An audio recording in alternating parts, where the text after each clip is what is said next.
Vamos a hablar hoy sobre el principio de Arquímedes. Arquímedes de Siracusa, considerado uno de los matemáticos más grandes de la antigüedad y en general de toda la historia, nació entre el año 287 a.C. y 212 a.C.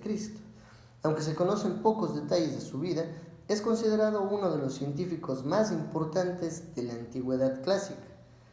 Se considera que Arquímedes fue uno de los matemáticos más grandes que utilizó el método exhaustivo para calcular elementos como el área bajo el arco de una parábola con el sumatorio de una serie infinita y dar una aproximación sumamente precisa del número pi. Entre sus diseños más famosos están el tornillo de Arquímedes, el cual era una hoja con forma de tornillo dentro de un cilindro usado para transferir agua desde masas de aguas bajas a canales de irrigación más altos. Inclusive este tornillo se utiliza aún en la actualidad para transferir fluidos, para bombear líquidos y sólidos semifluidos, como puede ser carbón, hielo o cereales. Entre sus estudios teóricos también está la explicación del principio de funcionamiento de palancas de primer a tercer grado. Tenemos aquí un ejemplo de ellas. Explicaba Arquímedes que al encontrarse la fuerza a una distancia n veces mayor del punto de apoyo, la fuerza para alzar la carga se reduce n veces, así que es más sencillo llevar una carga pesada en una palanca de primer grado como la que se ve aquí, o una palanca de tercer grado como una pinza. La distancia que recorre la carga es n veces mayor que la fuerza impulsora. La carga es un tercio de la fuerza impulsora. Incluso Arquímedes diseñó algunas armas de asedio utilizados para defender su ciudad Siracusa del ataque de las tropas romanas. Entre ellos la garra de Arquímedes, conocida como manus férrea, fue un arma de asedio de la antigüedad capaz de elevar las naves atacantes mediante un gancho causando la ascoración del barco. Lo que sí es tomar una fuerza que mueva varias poleas, conectar esto a un gancho y esperar que el gancho se introduzca en alguna parte del barco. Con la fuerza suficiente ejercida por las poleas podían levantar el barco, causando una caída que dañaba el casco del barco o sacándoles del agua. Generalmente, los romanos acercaban todo lo que podían los barcos al muro para enganchar sus escaleras a las fortificaciones y poder acceder con sus tropas a las almenas. Y entonces entraba en acción esta garra, que consistía, como he explicado, en el brazo de tipo grúa. Los espejos ustorios también fueron utilizados por Arquímedes, o se cree, no se conoce aún con exactitud. Según la tradición, Arquímedes utilizó estos espejos para prender fuego a naves que se acercaban a las costas de Siracusa sin necesidad de estar ahí presentes, simplemente utilizando el foco producido por el espejo. Estos espejos cóncavos de gran tamaño utilizado para concentrar en su foco los rayos solares o de un cuerpo en combustión y aprovecharlo con fines bélicos, el gran calor que estos producían. La credibilidad de esta historia ha sido objeto de debate desde el Renacimiento. Muchas personas, muchos filósofos como Descartes, rechazó esto como falso, mientras que investigadores modernos han intentado recrear el efecto considerado para ello tan solo las capacidades técnicas de las que en esa época disponía Arquímedes. Se ha sugerido una gran cantidad de elementos que pudieron haberse utilizado, desde metales pulidos hasta diferentes combinaciones de químicos. Sin embargo, una de las historias más populares sobre Arquímedes fue su leyenda acerca de la corona dorada.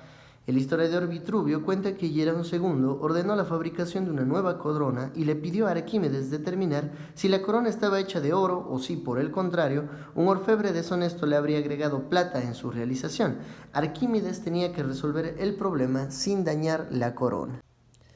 Entonces, en un momento de brillantez, Arquímedes se dio cuenta que cuando se hundía el cuerpo en un líquido, el líquido rebosaba, cambiando el volumen exacto del agua que se liberaba con el volumen del líquido que ha ingresado. Debido a que el agua no se puede comprimir, la corona, al ser sumergida, desplazaría una cantidad de agua igual a su propio volumen. Al dividir el peso de la corona por el volumen de agua desplazada, se podría obtener la densidad de la corona. La densidad de la corona sería menor que la densidad del oro si ésta conteniera metales menos densos. Cuando Arquímedes durante el baño se dio cuenta del descubrimiento, se dice que salió corriendo desnudo por las calles y que estaba tan emocionado por su hallazgo que olvidó vestirse. Según el relato, en la calle gritaba Eureka, que en griego antiguo significa lo he encontrado. Debido a las condiciones técnicas de la época, Galileo proponía que tal vez Arquímedes utilizó una balanza como la de la imagen. Si es que si es que los volúmenes eran diferentes, la balanza se hubiese inclinado levemente. Posiblemente Arquímedes empleó su principio de flotabilidad, ya que era su principio propiamente diseñado por él. Y este fue un modelo propuesto por Galileo. Es precisamente el principio de flotabilidad de Arquímedes el que dio lugar al siguiente enunciado. Todo cuerpo sólido sumergido en un líquido en reposo experimenta una fuerza hacia arriba llamada empuje, cuya magnitud es igual al peso del fluido desplazado por el sólido sumergido. ¿Qué significa esto? Si un cuerpo se hunde dentro de un líquido, va a sentir una fuerza que intenta expulsarla, equivalente a la cantidad de agua que ese cuerpo desplazó, a la cantidad de líquido en específico. No puede ser solamente agua, sino cualquier líquido. ¿Qué significa esto? Y puede ser normal darse cuenta que a veces cuando uno entra en una alberca, en una piscina, es más fácil alzar a la persona que está en la piscina que hacerlo en el aire. Es debido a que en la piscina hay una fuerza que intenta sacar a la persona del agua, equivalente a la cantidad de líquido que aquella persona desplazó. Es decir, si el peso de un objeto sólido es W y al sumergirlo en un líquido es WA, o sea, un peso aparente, esto significa que el empuje que está sufriendo el líquido es equivalente al peso menos el peso aparente, o que el peso aparente es igual al peso menos el empuje. Para que quede más claro este ejemplo, vamos a hacer un experimento con un vaso de agua y una pieza regular de madera. Tomando aproximadamente los valores de esta pieza regular de madera, nos damos cuenta que es aproximadamente 7.41 centímetros de alto, 2.5 centímetros de profundidad y 4.55 centímetros de ancho. ¿Cómo calculamos el volumen de esa pieza? Podríamos partir desde un primer método, la fórmula general. Debido a que esta pieza tiene la forma de un prisma rectangular, entonces puedo utilizar la fórmula de un prisma, la cual me dice que el volumen es igual al lado A por el lado B por el lado C, como queramos llamarlo. Si tomamos los tres valores encontrados y los multiplicamos, encontramos que el volumen es de 84.29 centímetros cúbicos. Otra forma de calcular el volumen fue utilizar el método de la densidad. ¿Cuál es este método? Utilizar la fórmula de que densidad es igual a masa sobre volumen. ¿Cuál es la masa de este sistema? Pues bueno, le hemos calculado su masa y nos da aproximadamente 46 gramos. Y la densidad de la madera generalmente es de 0.55 gramos por centímetro cúbico. De la fórmula densidad es igual a masa sobre volumen, puedo despejar el volumen y obtener masa sobre densidad. Los 46 gramos entre 0.55 me da una respuesta aproximada de 83.64 centímetros cúbicos. Pero el más interesante de todos los métodos posiblemente sea el tercero. Aproximadamente se ha llenado el vaso con 116 centímetros cúbicos de agua. Si tomo una pieza de madera, la que hemos estado trabajando, y la coloco en el líquido, conforme esta pieza de madera se hunde, el agua intenta rebosar del vaso, estando muy cerca del filo. ¿Qué es lo que está sucediendo en este caso? Pues el volumen que representa esta pieza de madera se está sumando al volumen de agua que hay en el vaso. Es decir, el volumen de agua está siendo desplazado hacia arriba y se está hundiendo la pieza de madera en el líquido. Y hay un empuje, una fuerza que intenta sacar a la pieza de madera del agua.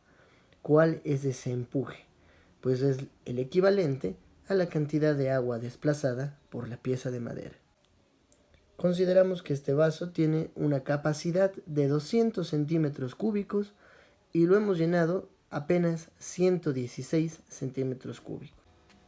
Según lo que hemos encontrado entonces, el vaso que contenía 116 centímetros cúbicos de agua logró llenarse por completo al agregar ya una pieza de madera.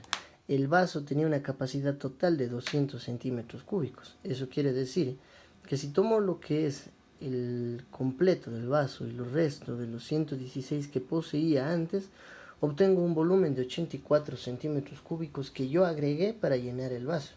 Eso viene a representar la pieza de madera. Es decir, esta pieza de madera tiene 84 centímetros cúbicos, muy similar al valor que nos había dado antes con los 83,64 centímetros cúbicos y a los anteriores 84,29 centímetros cúbicos. Al parecer esta fue la forma más precisa. Entonces, en resumen, todo sólido que al hundirse en un líquido va a desplazar el volumen de agua exacto al que representa el sólido. Todo sólido va a intentar sentir una fuerza hacia arriba que le intenta sacar del líquido. Esa fuerza es un empuje y es equivalente a la cantidad de agua que desplazó el sólido, es decir, al volumen del sólido. El siguiente ejemplo nos dice: un objeto pesa 40 newtons en el aire y 32,8 newtons cuando se sumerge en glicerina. Encuentre el empuje, el volumen del objeto y la densidad del objeto. Veamos entonces. Al parecer en el aire, normalmente este objeto pesa 40 newtons. Ese es su peso real. Pero al momento que lo hundo en agua, al parecer pesa 32,8. Ese es su peso aparente. 32,8 newtons. Entonces, si el peso no es el de 40 newtons realmente, y ahora es de 32,8, pues se han perdido 7,2 newtons. Esa pérdida viene a ser el empuje. Empuje que es igual entonces a peso menos peso aparente. Esto significa 40 de 32,8, lo cual nos da 7,2 newtons. Encontramos la primera pregunta. El empuje es 7,2 newtons. Bien, ahora me solicita calcular el volumen del objeto. ¿Cómo sé cuál es el volumen del objeto? En este caso yo no conozco el volumen inicial, no tengo ningún volumen en el ejercicio, entonces voy a tener que recurrir a otro método. Veamos. Cuando el cuerpo se ha hundido en el líquido, en la glicerina, ha desplazado cierta cantidad de glicerina hacia arriba. Entonces, consideremos lo siguiente. Decimos generalmente que la densidad es igual a masa sobre volumen. Bien, si hablo de la densidad del líquido, o sea, de la glicerina, el volumen va a ser un volumen desplazado, es decir, la cantidad de agua que se desplazó, y m vendría a ser la masa del objeto que yo voy a utilizar, la masa del objeto que estoy calculando.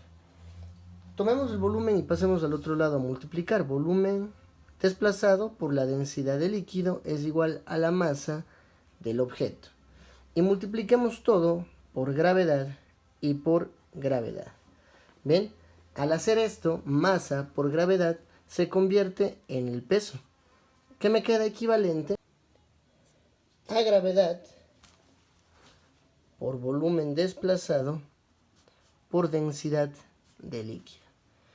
Ahora, nosotros sabemos que peso y fuerza son lo mismo. El peso se mide en newtons y la fuerza se mide en newtons. Y al parecer el empuje también se mide en newtons. Así que el peso no solamente es la fuerza, sino también representa el empuje. Significa que en vez de W podría decir que el empuje es igual a la densidad de líquido por el volumen desplazado por la gravedad. Aquí tenemos una nueva fórmula que sería bueno la tengamos presentes para futuros ejercicios, en el que relacionamos el empuje ya no como antes habíamos hecho con los pesos, sino con algo un poco más práctico: la densidad de líquido, el volumen que se desplazó y la gravedad. Considerando esta fórmula de aquí, nosotros ya podemos despejar lo que buscamos. Yo quiero el volumen del objeto, así que puedo hacer que estos dos que multiplican pasen a dividir. Volumen desplazado es igual a empuje entre la densidad de líquido por la gravedad. ¿Cuánto es el empuje? 7,2. La gravedad, 9,8. Estamos hablando de que el líquido es glicerina y la glicerina tiene una densidad levemente mayor a la del agua. 1260 para ser exactos es la densidad de la glicerina. Entonces tengo ya suficientes datos Y con eso podría encontrar yo el valor. Si resolvemos este ejercicio, nos da un valor aproximado de 5.83 por 10 a la menos 4 metros cúbicos. Este es el volumen desplazado de agua. Para terminar el ejercicio nos pide cuál es la densidad del objeto que estoy hundiendo en el agua. Bien, sabemos nosotros que densidad es igual a masa sobre volumen. Si quiero buscar la densidad del objeto, necesito pues la masa del objeto, pero voy a necesitar el volumen desplazado. Es decir, el volumen que el objeto logró desplazar de líquido. Es lo mismo que el volumen del objeto. Así que, densidad es igual. El volumen desplazado nosotros ya conocemos, es el que está aquí arriba. 5.83 por 10 a la menos 4. Ese es el volumen del objeto. Pero ahora, ¿cuál es la masa de dicho objeto? Bien, ¿cómo encuentro la masa? Al comienzo del ejercicio nos decía que un objeto pesaba 40 newtons. Esto es peso. ¿Cómo convierto el peso en masa? Pues tengo que tomar el peso, dividir entre gravedad y obtengo masa. Esto es 40 entre 9.8. 40 entre 9.8 nos da 4.082 kilogramos. Esa es la masa del objeto. Entonces, volviendo a los cálculos anteriores, tomo ese valor, 4.082, y divido todo ese valor entre 5.83 por 10 a la menos 4. La densidad del objeto es de aproximadamente 7001 kilogramos por metro cúbico. El siguiente ejercicio nos dice: un orfebre encuentra que un anillo pesa 2 newtons, pero al sumergirlo pesa 1.9 newtons. ¿El anillo es de oro? Bien, vamos a contestar esta pregunta utilizando las siguientes fórmulas. El empuje de un cuerpo es igual a peso menos peso aparente. Si el peso es de 2 newtons y el peso aparente de 1.9, la respuesta nos da 0.1 newtons. Ese es el empuje que tiene el cuerpo. Si el empuje es de apenas 0.1 newtons, yo puedo utilizar esa identidad para encontrar el volumen y a su vez para encontrar la densidad. ¿Cuál es la fórmula para encontrar el volumen? Pues el empuje es igual a la densidad por la gravedad por el volumen desplazado. ¿La densidad de qué? Pues de líquido. Estamos suponiendo que el líquido está sumergido en agua, ¿ok? Y si es agua, entonces su densidad es de 1000 kilogramos por metro cúbico. Entonces, igual que antes, voy a encontrar yo el volumen desplazado. ¿Cuál sería? Empuje dividido entre la densidad de líquido por la gravedad. O sea, 0.1 dividido entre una densidad de 1000 que multiplica a 9.8. ¿Cuál es el volumen desplazado en tal caso? 1.02 por 10 a la menos 5 metros cúbicos. Ese es el volumen desplazado. Usamos ahora esta identidad para calcular la densidad del elemento. Bien, sabemos que densidad es dividir masa entre volumen. ¿Ven? La masa, según el ejercicio, nos decía que el anillo pesaba 2 newtons, así que puedo usar esa misma identidad igual que antes. Tomar los 2 newtons, dividir entre 9.8, así obtendría yo la masa, y dividir a su vez eso entre el volumen, que es 1.02 por 10 a la menos 5. Bien, si dividimos 2 entre 9.8, nos va a dar un valor aproximado de 0.204. Y eso a su vez dividido entre 1.02 por 10 a la menos 5. Bien, si tomamos ese valor y dividimos entre 1.02 por 10 a la menos 5, obtenemos aproximadamente 20.008 kilogramos por metro cúbico. Bien, esa es la densidad que tiene el anillo. Y la densidad del oro es de 19.300 kilogramos por metro cúbico. Así que al parecer el material del que está hecho es más denso que el oro. Tal vez sea una aleación o tal vez sea un porcentaje nada más de oro. Así que podemos concluir que el anillo no es de oro puro. Una caja cúbica de 10 centímetros de arista pesa 49 newtons. ¿Cuál será la lectura de un dinamómetro si se le sumerge en agua? Bien, veamos entonces los datos que tenemos y cómo resolveríamos este ejercicio. La caja cúbica de 10 centímetros de arista, al parecer es un cubo, ¿no? Y si el cuerpo es un cubo, precisamente con 10 centímetros de arista a cada lado, podríamos decir que cada lado, si lo pasamos a metros, sería 0.1. Bien, el volumen del cubo es elevar 0 cada lado al cubo, o multiplicar lado por lado por lado. 0.1 elevado al cubo me da un valor de 1 por 10 a la menos 3 metros cúbicos. Ese es el volumen que se va a sumergir en el líquido. Lo que me pide el ejercicio es la lectura que daría el dinamómetro si le sumerge en agua. El dinamómetro mide el peso, así que me está pidiendo el peso aparente. Si el empuje es equivalente a tomar el valor del peso y restarle del peso aparente, pues el peso aparente sería equivalente a tomar el peso y restarlo del empuje. Peso que ya tenemos, 49 newtons. El problema está en el empuje. Sabemos ahora que la fórmula del empuje es densidad por gravedad por volumen desplazado. Densidad por gravedad por volumen desplazado.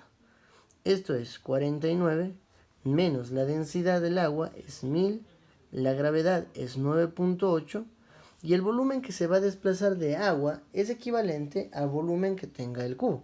Si el volumen del cubo es 1 por 10 a la menos 3, operando esto de aquí obtendré yo el peso aparente. Si multiplicamos 1000 por 9.8 y multiplicamos por 1 por 10 a la menos 3, yo tendría 49 que se resta de 9.8. 49 de 9.8 nos da aproximadamente 39.2 newtons de peso aparente.